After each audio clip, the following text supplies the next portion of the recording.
6 years ago, I used to think like this. I'm the happiest man in the world, I believed. Catherine and I met in a college. I confessed my feelings to her, and we started dating. Together, we went on diner-hopping adventures, watched our favorite movies, took drives, and spent quality time together. After dating for a while, we moved in together, and once we both secured jobs and got settled in, I proposed her and we got married. Every day was blissful after we became a married couple. Whenever Catherine answered the phone at home, she'd say, "Hello, this is Thompson," with a slightly shy expression. I adored watching her in those moments.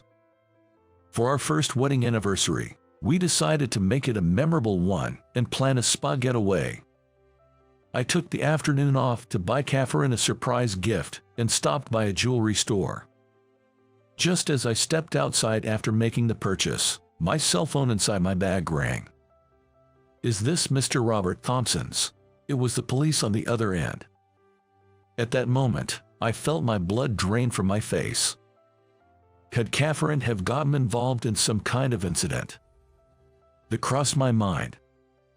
The officer on the other end calmly began to explain. "There was a fire in a building full of restaurants downtown, and your wife was in a meeting in the shop next to where the fire started. Cardboard boxes in the hallway caught fire quickly. The flames didn't reach the store Catherine was in, but it quickly filled with thick smoke. She lost consciousness and was rushed to the ER," the officer explained. I understand. I'll be there right away."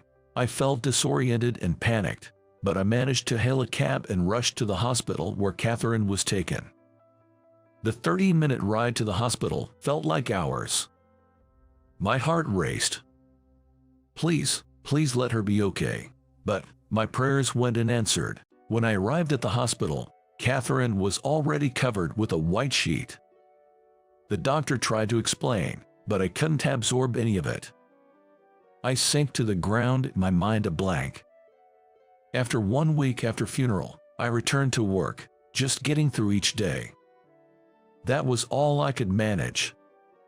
Colleagues tried to cheer me up by inviting me out, but I had no interest. I couldn't accept the reality.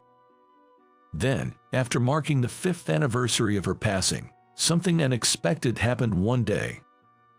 The administrative assistant in my department, named Amy, went on maternity and parental leave. For the 6 months that Amy was away, we contracted with an agency to bring in a temporary assistant.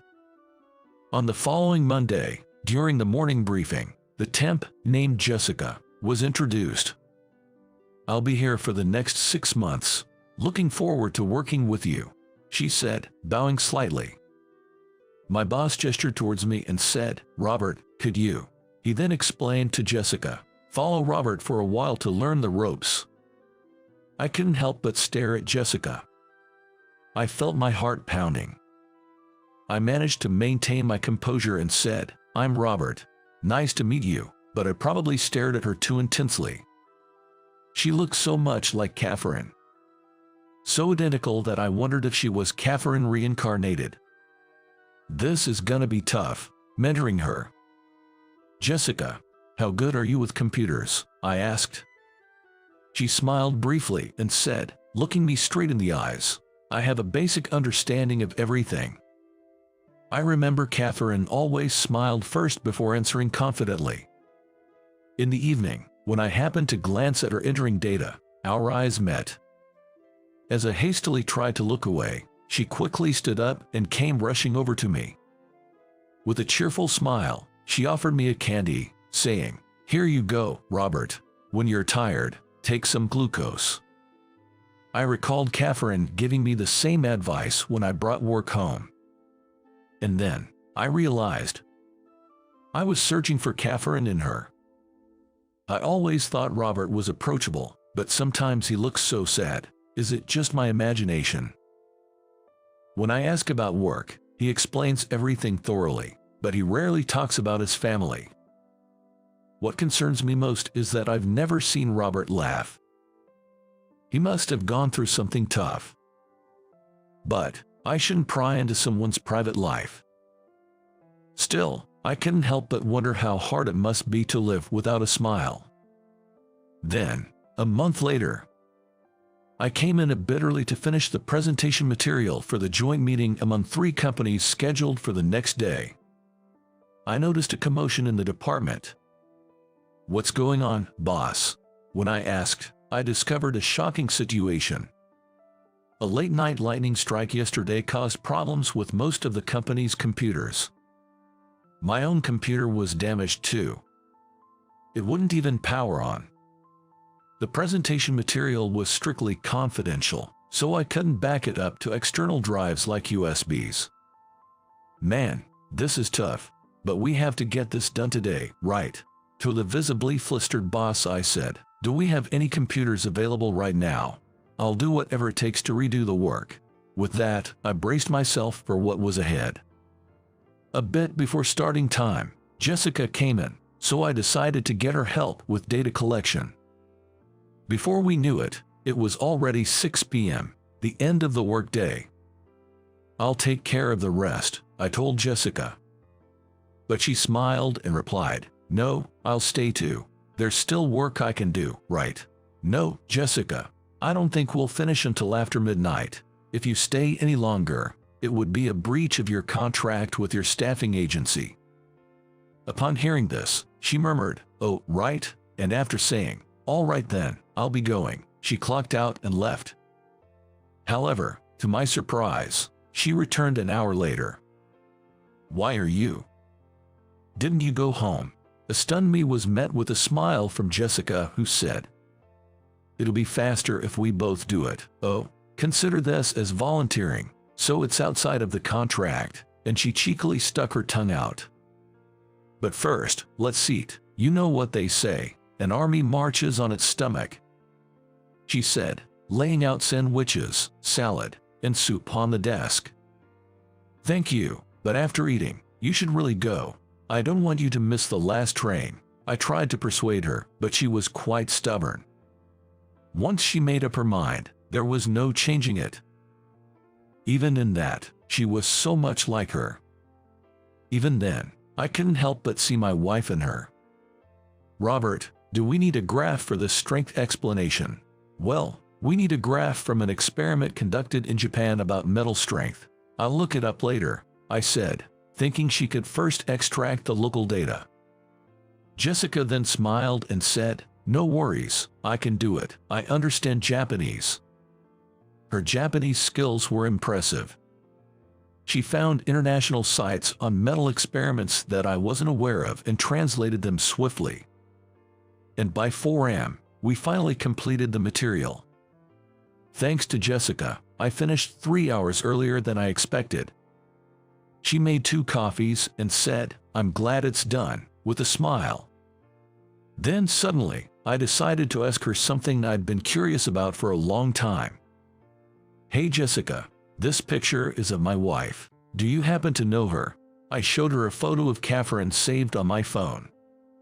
For a moment, she looked shocked, but then her expression turned sad and teary-eyed as she said, "I know her very well."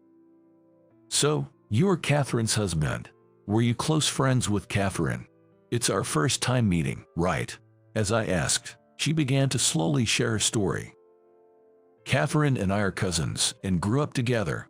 We spent every day together until I graduated from middle school. But then, due to my father's job transfer, my whole family moved to England. We returned when he was transferred back to the main office 2 years ago. That's why I couldn't attend Catherine's wedding or funeral." Tears streamed down her face as she continued. "After returning to the US, I tried to visit the address from the wedding invitation, but they had already moved. I quickly apologized to her, feeling guilty. "I'm so sorry, Jessica. I didn't realize you tried to visit. Thank you so much." As I bowed my head, Jessica, who had been teary-eyed, suddenly chuckled. "Robert, you're exactly as Catherine described you." I became curious about how Catherine used to talk about me. According to her, whenever she talked with Catherine on the phone, I would always come up in their conversation. She always gushed about how I was the most sincere and kindest person in the world. She told me this with a nostalgic smile. Hearing this, I found myself smiling. "Ah, I've finally seen you smile. I was starting to think you never did. It's reassuring." Her words caught me off guard. I realized that in the 5 years since Catherine passed, I hadn't smiled at all. I probably made others around me uneasy. I hadn't smiled at all since. I felt sorry to Jessica as well. "Jessica, if you're free next Sunday, would you like to come over in memory of Catherine?" Upon hearing this, she excitedly replied, "I'll come. I'll definitely come." Maybe it was the excitement of staying up all night, but we ended up chatting for a while. Concerned about our presentation later that day, we soon left for the office. The joint presentation with the other 2 companies turned out to be a huge success. Jessica, having lived abroad, showcased her Japanese skills, collecting numerous data from Japan. Her translations were highly praised. Our manager was smiling throughout. Several days passed, and then came Sunday. As promised, she visited me in memorial for Catherine. She prayed for more than 20 minutes. I made some orange picote, which was Catherine's favorite. Upon tasting it, Jessica instantly recognized it and said, "This is the orange pico Catherine and I loved," and smiled nostalgically before taking a sip. Then, with a serious look, she started talking while looking straight at me. "Robert, in the month that I've worked with you, and until the night we prepared for the presentation, I hadn't seen you smile. I understand that these past 5 years have been tough and heartbreaking, but maybe it's time to let go. Catherine would be the most worried seeing you without a smile." Her words hit me like a ton of bricks. I felt as though I had just woken up from a long slumber. I've lost my emotions, and I wonder what Catherine would think if she saw me like this. Being the warrior that Catherine was, she might still be concerned about me. Maybe she hasn't found peace in heaven yet. Seeing me deep in thought, she said, "I'm sorry, I shouldn't have spoken out of turn," and lowered her head. "No, you're right. I shouldn't keep Catherine worried forever. I probably worried you too this past month. I'm truly sorry." I apologized to her. She smiled and said, "No, thank you for realizing, and thank you for letting me meet Catherine today. She has the same laugh, same way of talking, and even the same genuine kindness." I thought that perhaps it was Catherine who brought her to our company. After that, she often visited our home and brought beautiful flowers and delicious treats to place before Catherine's memorial. And I started going out with her for movies and meals. Lately, I've come to cherish her slightly dominant side and the way she accidentally speaks in Japanese when she gets mad. Today marks the anniversary of Catherine's passing. For 5 years, I visited Catherine's grave alone, but today, we both visited together. She meticulously and gently cleaned Catherine's gravestone. We placed flowers, a candle, incense, and Catherine's favorite, cheesecake, and paid our respects. "Catherine, I think I've been a cause for concern since you passed. I'm sorry, but I have something to tell you today. I'm going to be happy with Jessica, and every year on this day, I'll come and tell you how we're doing, so you don't have to worry anymore." As I spoke in front of the grave, Jessica, teary-eyed yet smiling, spoke to the gravestone. "Catherine, you know Robert's a bit unique, right?" Wondering if I'd said something funny, Jessica said, "Proposing in front of a grave, well, it's fine. Catherine's our witness, after all." We looked at each other and laughed. Then we both lined up, put our hands together, and said, "We won't let you worry anymore, Catherine. I'll make sure we're happy." And I felt as though Catherine was smiling at the two of us.